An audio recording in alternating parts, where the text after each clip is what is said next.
Flash photography often causes a phenomenon called red eye because that flash is going all the way into the back of your eye, hitting the back of your head, and showing all the blood vessels, and that's what we get here. I found this image on Google, just did a search for red eye. So feel free to go online, find an image, open it on up in Photoshop so you can follow along. Now what I'm going to do is show you that this tool is very, very simple. There are only two parameters that we can change.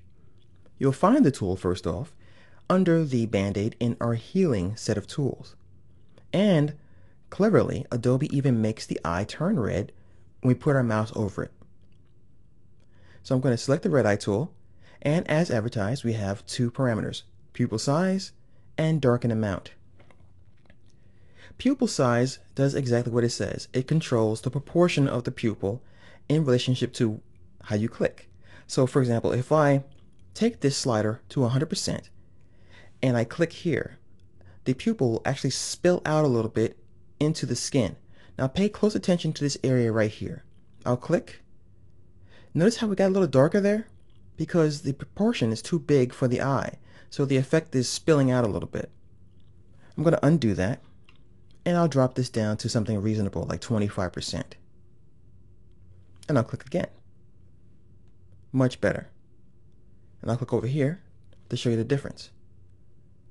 I'm going to undo these guys here, and I'm going to show you something else, the darken amount. This is kind of important as well. If you take this slider to 100%, which I'll do in a second, you'll get rid of all the detail that we will typically see in someone's eye, like the little flecks, the little lines in there, the squiggly things, all that crazy stuff that goes on in a real person's eye.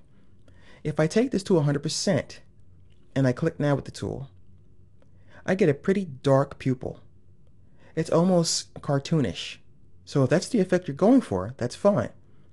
But if you want to retain some life in those eyes, keep this amount relatively low. I'm going to go back to 10% here, and I'll click again. Much better. I can even see some of the radiosity in the eyes that's pretty much bouncing from her skin and the light coming from her cheek. So I'm getting all of that reflected back into the eye because the darken amount is low enough to give me the light from the room and her skin in her eye.